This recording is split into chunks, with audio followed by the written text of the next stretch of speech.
Hello, hi, नमस्ते. Welcome back to my channel. मी अंजली. पहिले प्रथम सर्व गोडतांना श्री स्वामी समर्थ.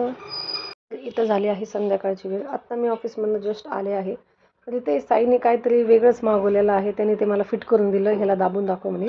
आणि स्वतःकडे गेलं तेव्हा त्याने ढिल्लं केलं त्याच्याकडनं.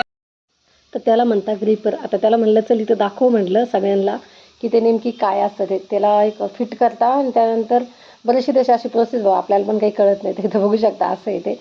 त्यानंतर छानपैकी ते चहा वगैरे ठेवली. त्यानंतर आज बनवायची होती पुरी, तिखट पुरी आणि साधी पुरी. मला बऱ्याचशा दिवसांनी खायची होती, तर वेळच भेटत नव्हता. तर आज चला म्हटलं बनवूया. तर सांगायचं आहे असं की ज्यावेळेस मी 7वीत होते त्यावेळेसच माझं लग्न झालेलं आहे. म्हणजे अगदी 7वीचे मी पेपर देणार होते. म्हणजे बोर्डाचे पेपर ज्यावेळेस येतात जूनच्या आधी पेपर असतं बघा, मेमध्ये तर आपल्याला सुट्ट्या लागतात. तर त्यावेळेसच अचानक म्हणजे मला आता सोशल मीडियाला गोष्टी सांगायची काही आवश्यकता नाही आहे. पण मला असं वाटतं आहे की मी सांगितल्या पाहिजे, कारण की जे माझ्यासोबत घडले पुढं चालून ते कोणासोबतसुद्धा घडलं नाही पाहिजे. बऱ्याचशा वेळेस त्यावेळी बऱ्याचशा मुलींसोबत असं घडलेलं आहे. आणि अजून पण आपले आईवडील जे आहेत तर भीतीपोटी आपले, आता तर शक्यतो कमीच झालेले आहे. मुलगी वयात आल्यावर मुलीला सगळं समजायला लागल्यावरच मुलीचं लग्न लावतात. पण त्यावेळेस अशी परिस्थिती होती की त्या मुलीला काहीसुद्धा कळत नव्हतं. त्या मुलीचं म्हणजे लग्न लावून द्यायचं इतकी मोठं डिसिजन, इतकी मोठी गोष्ट ती लग्न म्हणजे आयुष्यातला खूप एक महत्त्वाचा पाठ असतो आपल्या. मी म्हणते त्यावेळेस जर माझं लग्न एवढं लवकर जर झालं नसतं तर आज माझी ही अवस्था नसती. कारण की मी जे भोगलं आहे, मी जे त्रास सहन करत आहे, जे मी पहिल्यापासून मुलं लहान असताना पासून जे बघत आलेले आहे ना, ते खरंच म्हणजे माझ्या वयामानानुसार मी खूप दुनिया बघून घेतली. वयामानानुसार मी बऱ्याचशा अशा ठोकरा खाल्ल्या. वयामानानुसार मी लई माणसं ओळखले.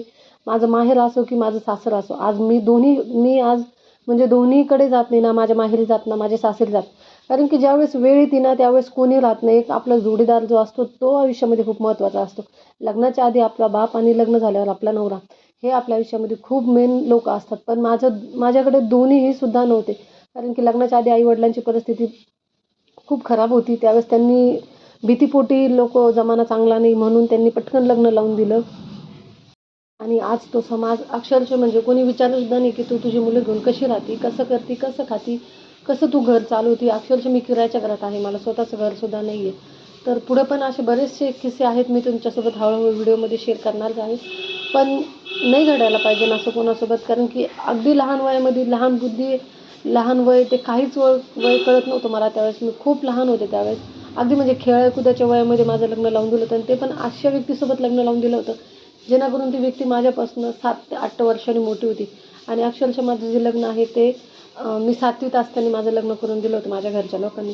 तर त्याचे परिणाम इतके माझ्या भविष्यावर वाईट झालेले आहे. माझ्या मुलांवर सुद्धा, माझ्यावर सुद्धा, माझ्या तब्येतीवर सुद्धा, की जी सतत तब्येत खराब व्हायची. जे कारण आहे का, ते लहान वयामध्ये बरंचसं असं काही झेललं, बरंचसं असे 2 मुलं होऊन गेले लहान वयामध्ये.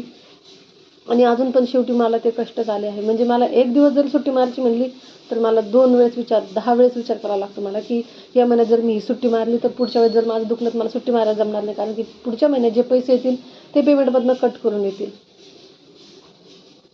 तर ह्या विषयावर आपण नेक्स्ट व्हिडिओमध्ये नक्कीच बोलू. तुम्हाला जर ह्या विषयावर जर माझ्यासोबत माझे जर ऐकायचं असेल याच्या आधी आयुष्यामध्ये काय काय घडलं आहे आणि सध्या काय काय घडत आहे, तर मी तुमच्यासोबत नक्की शेअर करेल.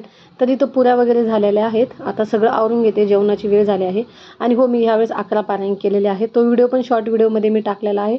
तर प्लीज सपोर्ट करा आणि लाईक, शेअर, कमेंट करायला प्लीज विसरू नका. कारण की तुमच्या एक कमेंटमुळं, एक लाईकमुळं आणि जे तुम्ही व्हिडिओ बघता त्या व्ह्यूजमुळं माझं म्हणजे मला भरपूर असा सपोर्ट मिळू शकतो तुमच्या कृपेने. पण प्लीज माझ्या व्हिडिओला लाईक करत जा, शेअर करत जा. तुम्हाला ज्या पद्धतीचे व्हिडिओ आवडत असेल त्या पद्धतीचे मला सांगा, मी बनवते. बाय.